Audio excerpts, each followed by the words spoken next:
Caríssimos, o anúncio dessas celebrações, elas têm por finalidade ajudar-nos a perceber aquilo que celebramos nas vicissitudes do tempo, como o próprio texto diz, recordamos e vivemos os mistérios da salvação.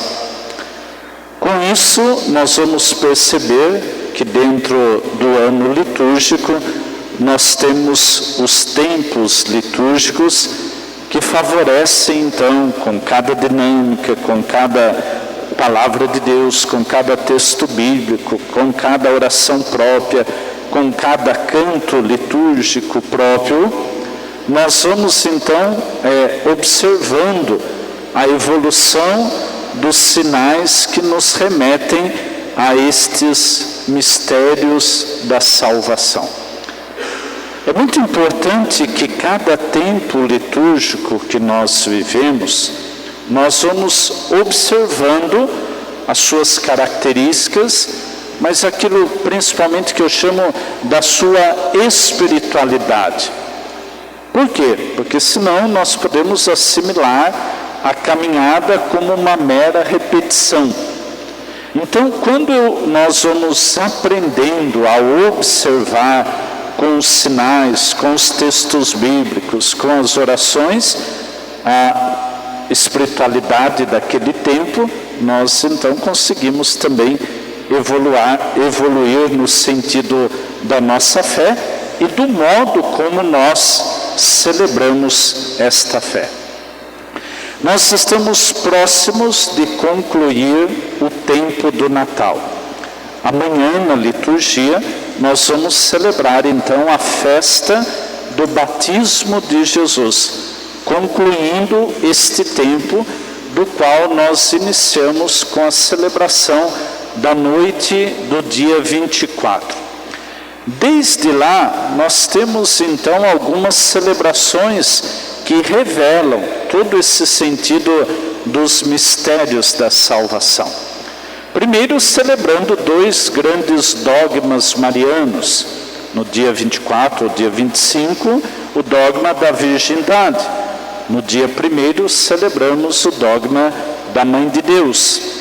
Logo depois do dia 25, na vida e na figura dos mártires, tivemos Santo Estevão, o primeiro mártir, tivemos os mártires, os santos inocentes, que foram todas as crianças que Herodes mandou matar depois que os reis não voltaram para dizer a ele aonde estava Jesus, e tivemos João Evangelista.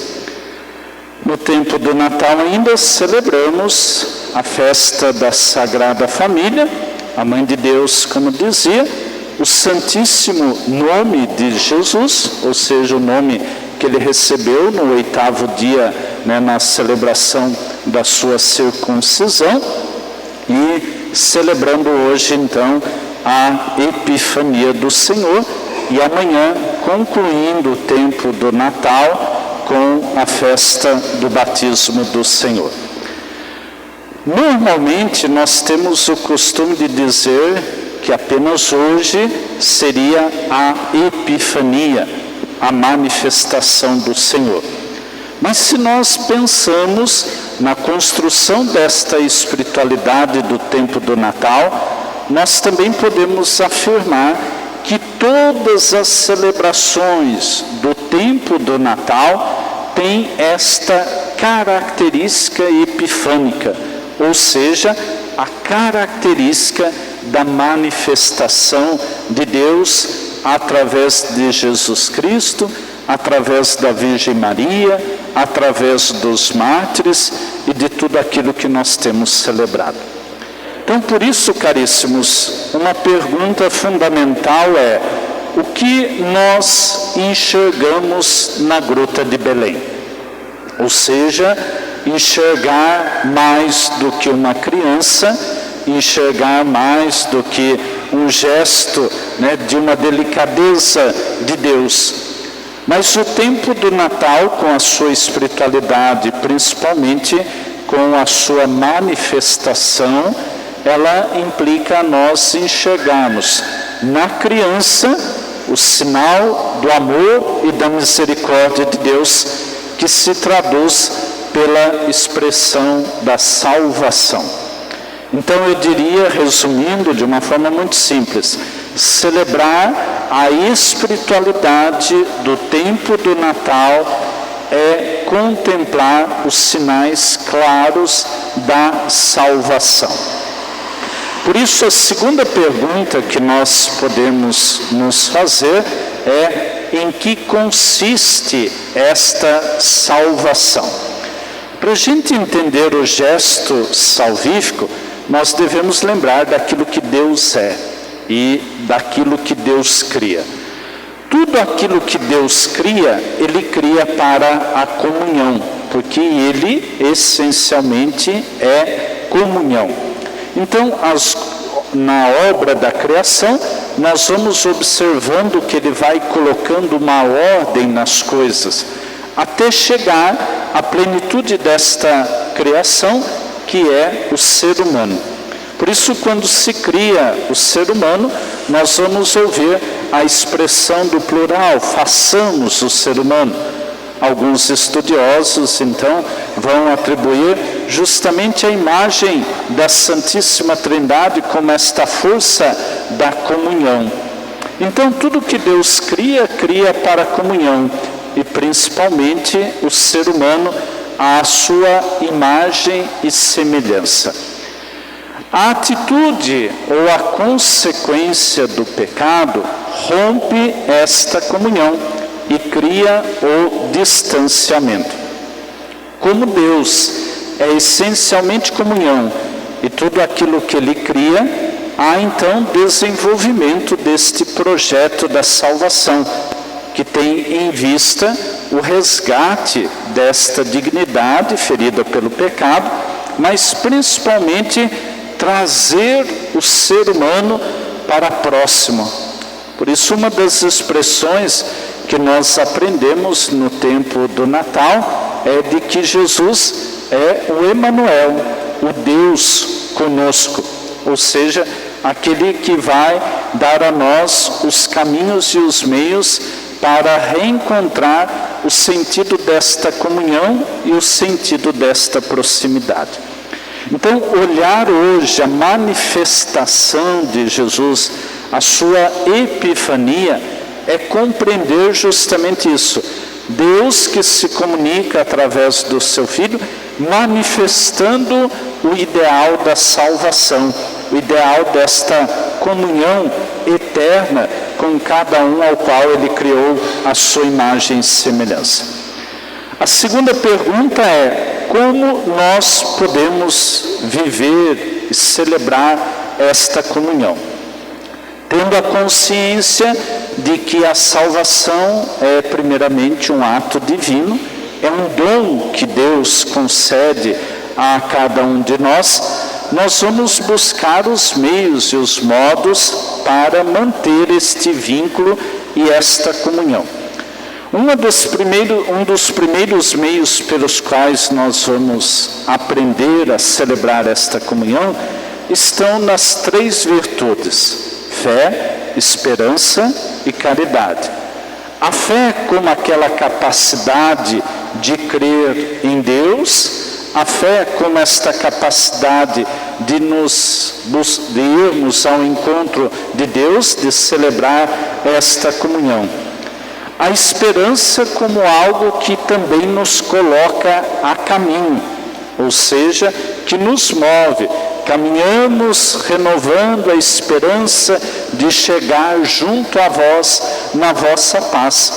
Tantas vezes rezamos na oração eucarística número 5, caminhamos na estrada de Jesus.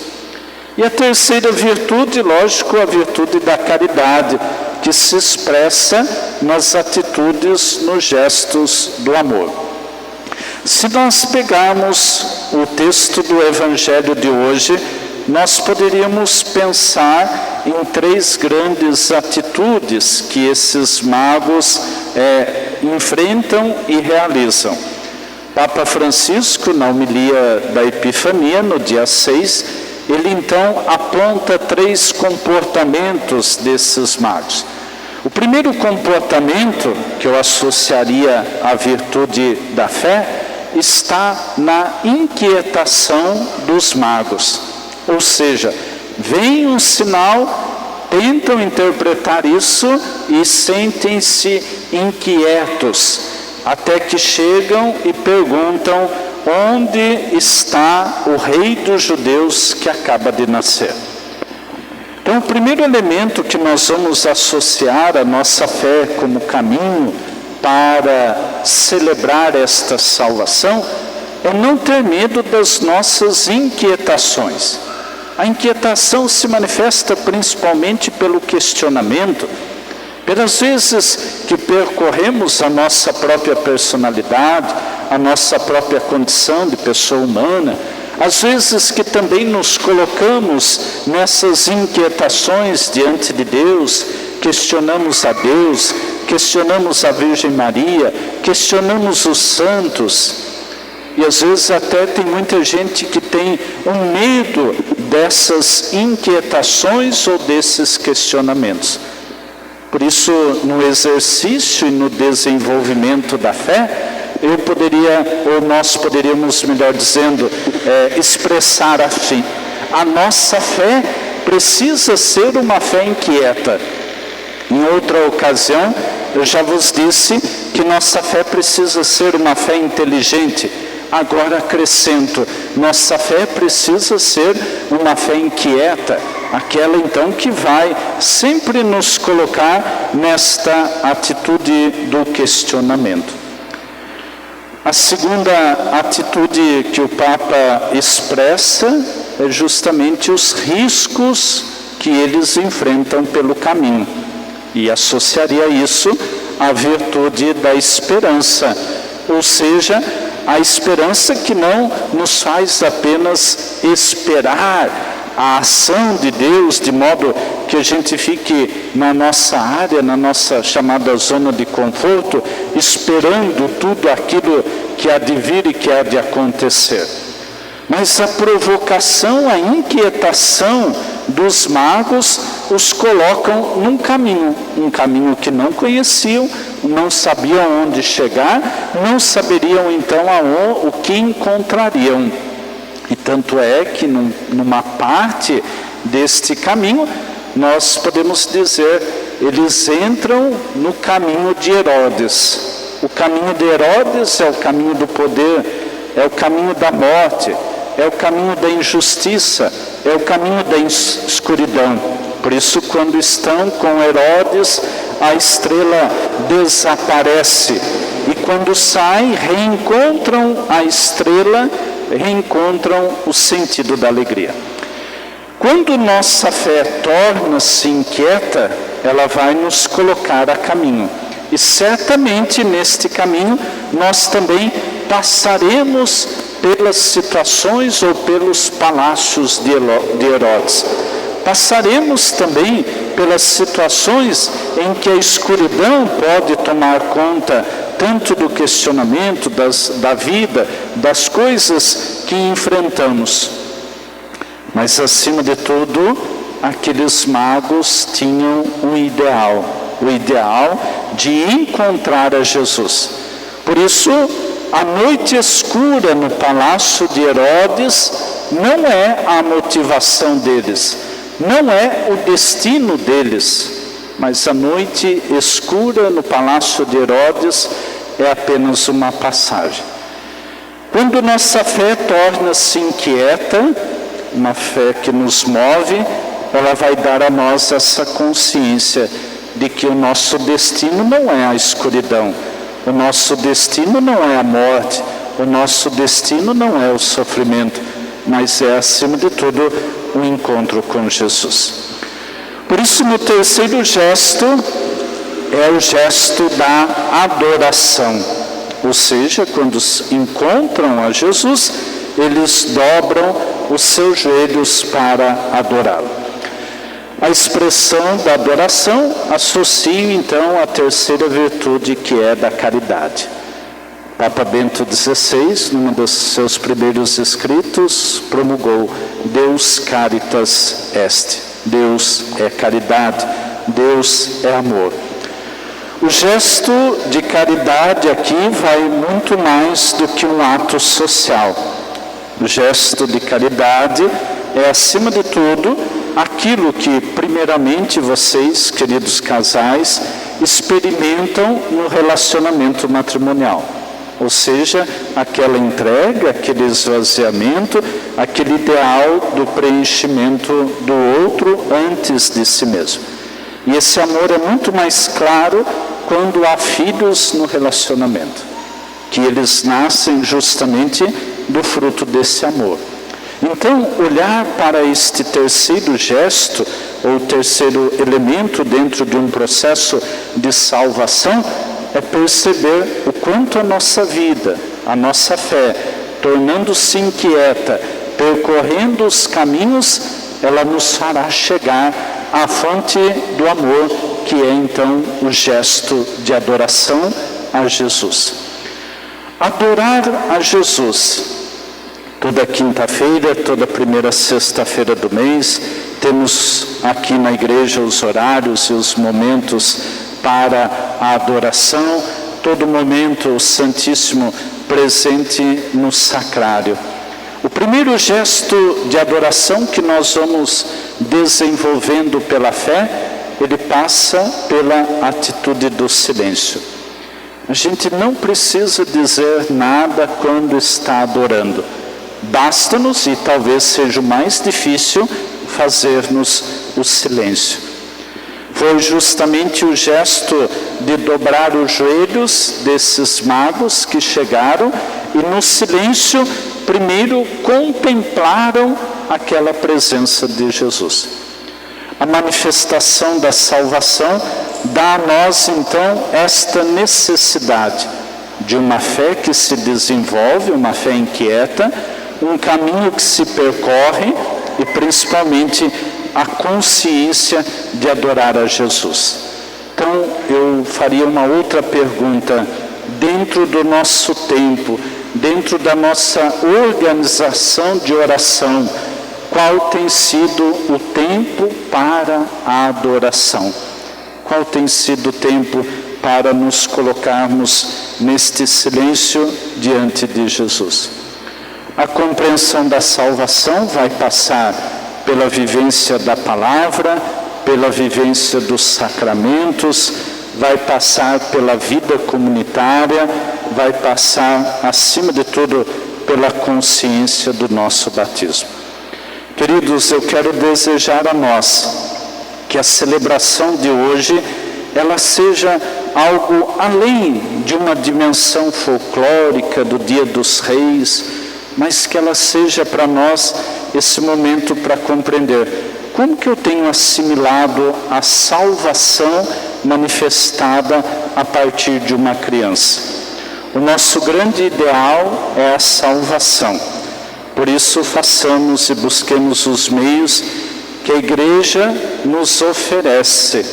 E vamos combinar uma coisa: cada vez mais nos esforçarmos para abraçar esse dom que Deus nos deu. Ou seja, a salvação como o acolhimento da comunhão eterna com Deus. Quero ver todo mundo no céu, tá? Quero ver todo mundo em plena comunhão com Deus. Só digo uma coisa: quem chegar primeiro espera o outro. Tá certo?